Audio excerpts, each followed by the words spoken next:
फातिमा की रानी माँ, प्रभु यीशु की माँ, आसरा तू ही है माँ।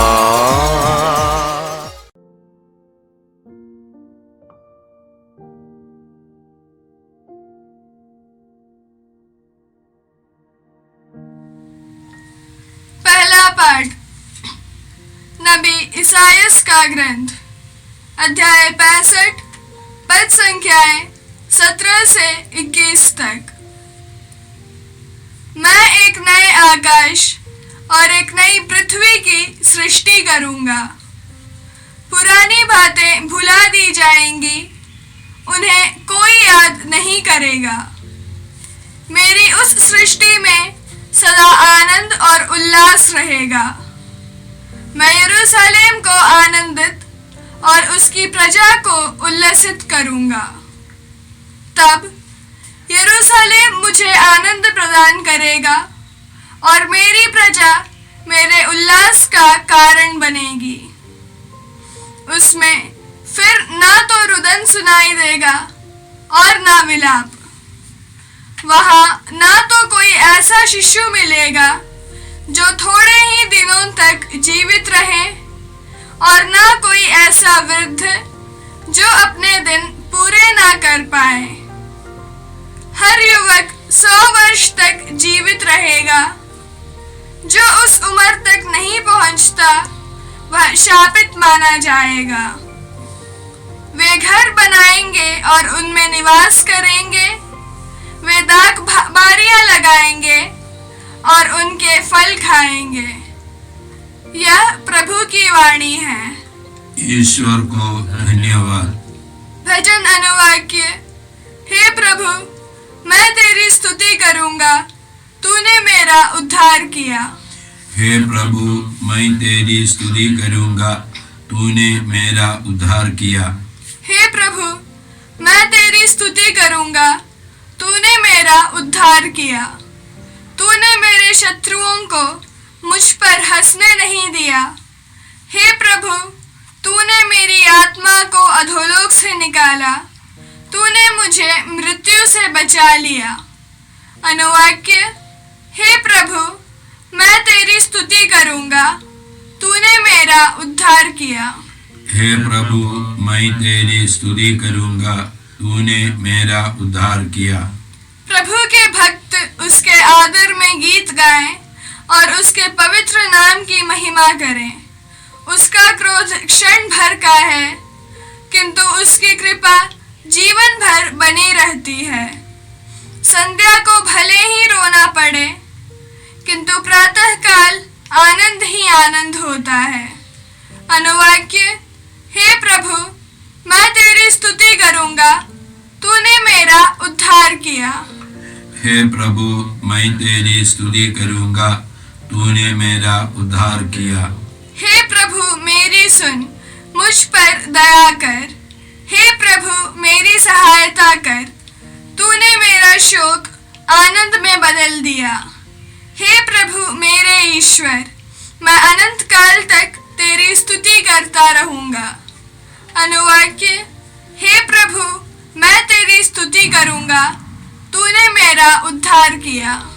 हे प्रभु, मैं तेरी स्तुति करूंगा, तूने मेरा उद्धार किया। जय घोष।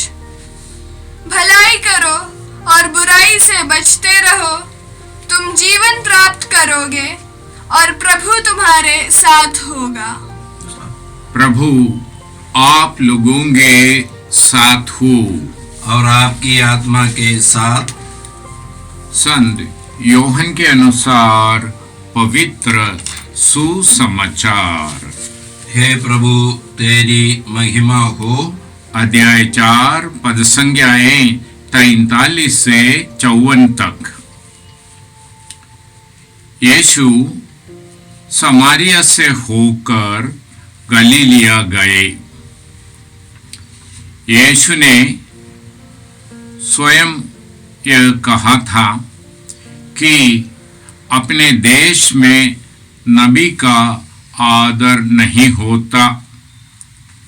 जब वह गलीलिया पहुंचे तो स्वर्ग लोगों ने उसका स्वागत किया, क्योंकि यीशु ने पर्व के दिनों यरूशलेम में जो कुछ किया था वह सब उन्होंने देखा था।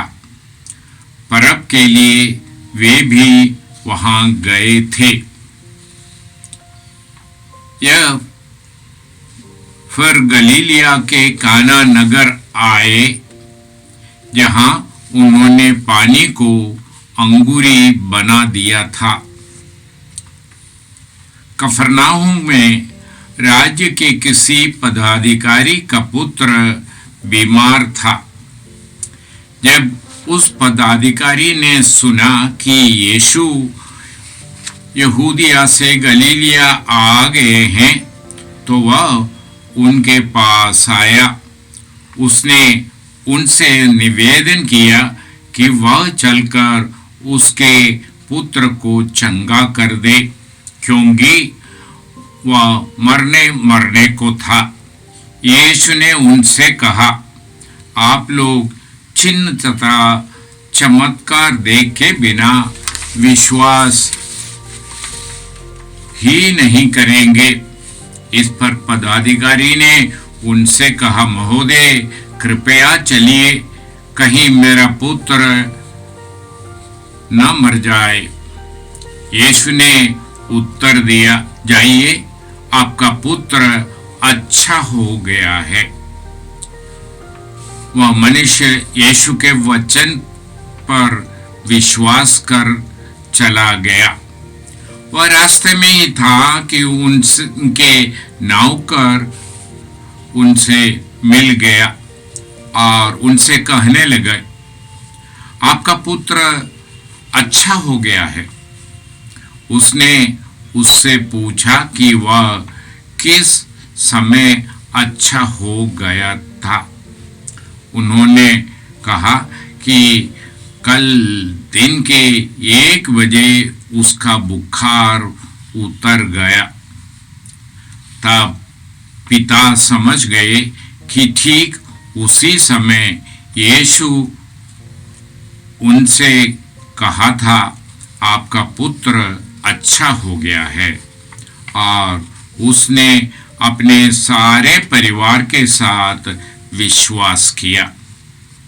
यह यीशु का दूसरा चमत्कार था, जिससे उन्होंने यहूदिया से गलीलिया आने के बाद दिखाया।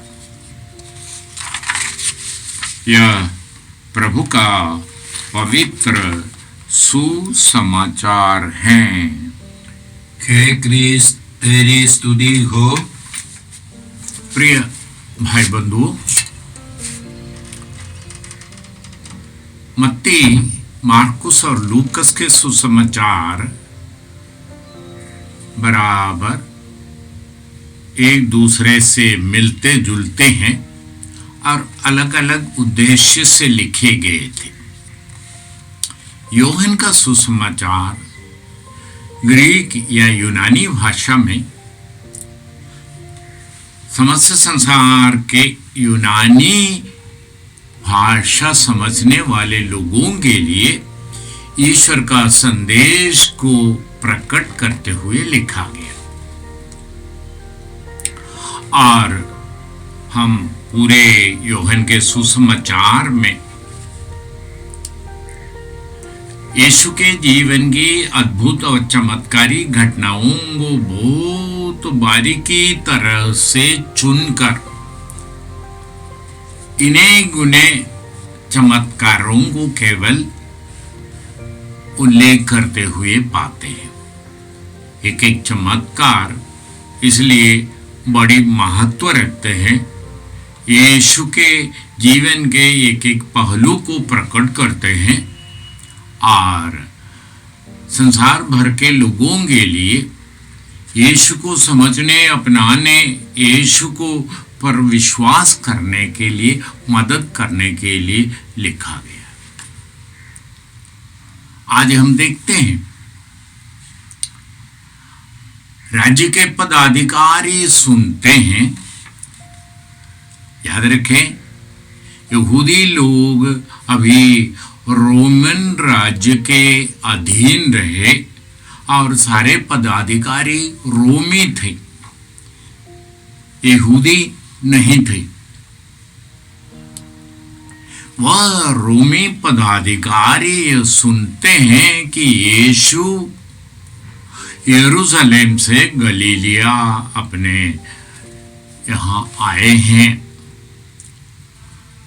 और तब तक यीशु की ख्याति चारों ओर फैल चुके थे। यरूशलेम में यीशु ने जो जो चमत्कार और ईश्वर के द्वारा प्रदत्त अधिकार को प्रकट किया, वह बातें सारे ओर फैल गई थी, और ये रोमी अधिकारी भी उसे सुना था। इसलिए वह यीशु के पास पहुंच जाते हैं, क्योंकि उसका पुत्र मरने को था। सब तरह के इलाज हो चुका था, बच्चे अच्छे नहीं हो रहे थे, मरने का कगार पर थे। इसलिए वह चलकर यीशु से आग्रह करते हैं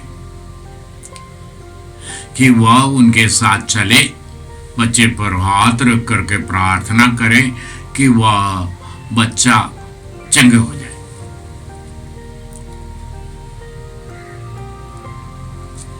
उस समय लोग सोचते थे यीशु हाथ रखने पर ही चंगे हो जाते, और यीशु उनकी बात तो सुनी। फिर पदाधिकारी ने उनसे आग्रह किया, महोदय आप चलिए, जिससे कि मेरे बच्चे न मर जाए। तब यीशु उनसे कहते हैं, जाइए आपके बच्चा चंगे होंगे। और पदाधिकारी यीशु की इन बातों पर विश्वास करते हुए घर की ओर चल पड़ते। और रास्ते में उनके नौकर से मिला। नौकर ने कहा, आपके बच्चा, आपका पुत्र भले चंगे होंगे। तो उसने नौकर से पूछा कि कब वो बच्चा भले चंगे होंगे। तो उनके नौकर उनसे कहते हैं, एक दिन पहले वह चंगे हो गए। किस समय उसने पूछा तो बताया 1 बजे, दिन 1। तो पिता को समझ में आया। ठीक उसी समय यीशु ने कहा था, आपका पुत्र भला चंगा हो गया। इसके कारण वह पदाधिकारी उनके पूरे परिवार के साथ ईश्वर के ये सुसमाचार में विश्वास करते। याद रखिएगा, ये पदाधिकारी रोमी थे, यहूदी नहीं थे। और पहली बार यीशु के सामने आने के बिना उसका पुत्र चंगे हो जाते, और वह सहज इस संदेश के अर्थ को समझकर विश्वास कर लिया। यीशु को ईश्वर के भेजे हुए परम पावन पुरुष ईश्वर के संदेश के रूप में ग्रहण कर उनमें विश्वास करते।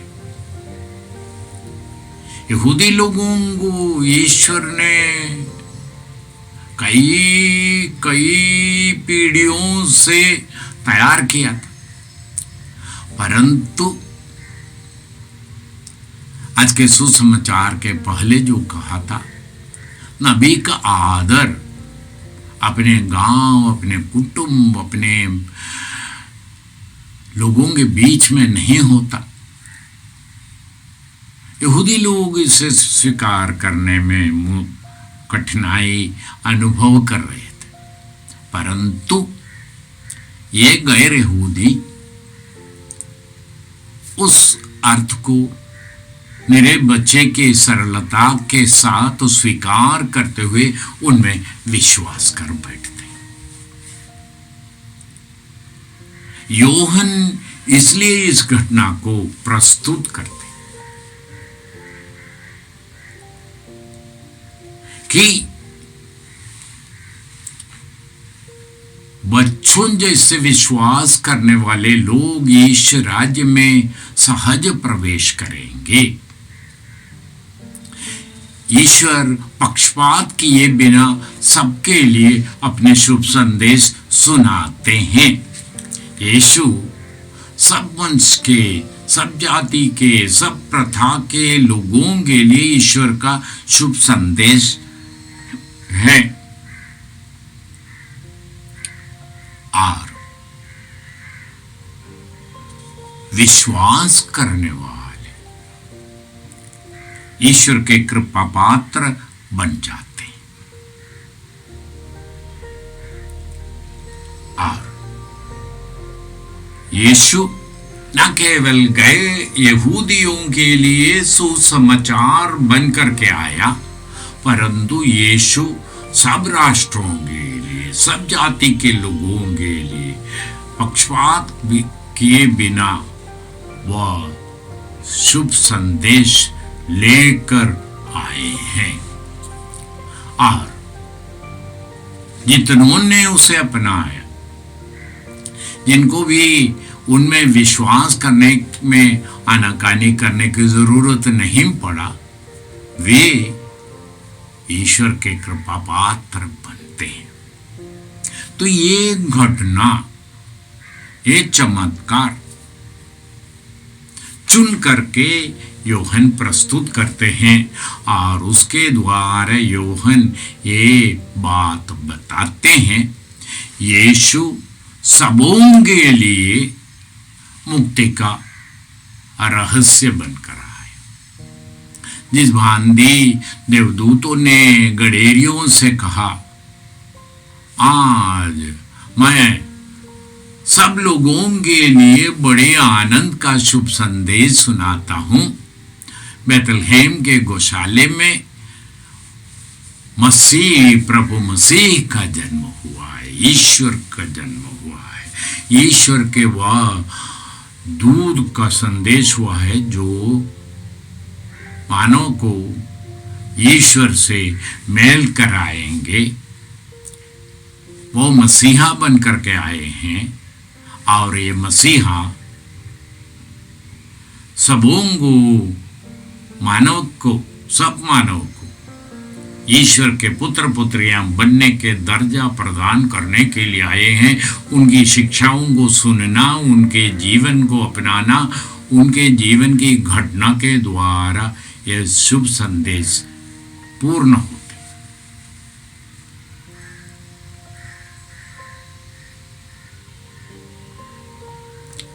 सुसमाचार जैसे बताया वैसे हम समझते हैं कि ईश्वर सबों के लिए मुक्ति का स्रोत बनकर आए हैं, सबों के लिए विश्वास का कारण बने हैं। यह दूसरा चमत्कार था जिसे उन्होंने यहूदिया से गलीलिया आने के बाद दिखाया। पहले तो काना के विवाह भोज में जोड़े। तो ये एक चमत्कार अर्थ रखते हैं, हमें यीशु के ईश्वरीयता के सहभागी बनाने के लिए प्रकट करते हैं। तो ईश्वर हम सुसमाचार में सुनते हैं, भले और बुरे दोनों पर बारिश और बर्फ गिराते हैं, जिससे कि भूमि खाने वाले के लिए भोजन और बोने वालों के बीज प्रदान करे, पक्षपात किए बिना। भले और बुरे सबों के लिए जैसे पानी बरसाते हैं, वैसे ही ईश्वर अपने पुत्र को भेजा है, जिससे कि पुत्र के द्वारा हमें पाप मुक्ति मिले। हम आज ये सुसमाचार पर विश्वास करने के लिए समस्त संसार को ईश्वर के सामने समर्पित करें। ये गैर यहूदी कितने सरलता से यीशु में विश्वास किए, यीशु की बातों में विश्वास करते हुए वो उसी समय चल पड़े जिस समय यीशु ने उनसे कहा कि तुम्हारे बच्चा ठीक हो गए। वह रुकते नहीं, संदेह नहीं करते, वह उस बात पर विश्वास करते हैं। उतनी सरलता से ईश्वर के वचन पर विश्वास करते हुए, उन पर भरोसा रखते हुए, नन्हे से बालक जैसे यीशु के वचनों पर विश्वास करते हुए जीने की कृपा। आरोहण अपने सुसमाचार संसार भर में फैली सब लोगों के लिए लिखा है। अब सब लोगों को समझने की इरादा से यूनानी भाषा में लिखे हैं और उनका संदेश समस्त संसार के लिए। हम अपने लिए समस्त संसार में फैले जातियों के लिए प्रार्थना करें कि यीशु का ये सुसमाचार में विश्वास करने की कृपा और प्रभु पर भरोसा रखने की कृपा मिल जाए। पिता और पुत्र और पवित्र आत्मा के नाम पर। जय यीशु क्रिस्त में प्रिय भाई और बहनों, प्रभु यीशु ने हमें आदेश दिया है संसार के कोने कोने में जाकर सारी सृष्टि को सुसमाचार सुनाओ। सुसमाचार सुनने के लिए और सुनाने के लिए एक अच्छा मौका है। आप कृपया इस चैनल का सब्सक्राइब करें, लाइक करें, शेयर करें, बेल आइकन दबाएं ताकि यहाँ की नई वीडियोस की सूचना आपको मिलती रहेगी। साथ साथ आप दूसरों को भी प्रेरणा दें इसका सब्सक्राइब करने के लिए। याद रखें, कल के मिसा के दैनिक पाठ और उस पर टिप्पणियाँ आज ही दोपहर के बाद हम लोग अपलोड करते हैं। कृपया आज ही उसको सुनकर कल की तैयारी करें। प्रभु यीशु आपको और आपके परिवार को 100 गुनी आशीष देंगे। जय यीशु।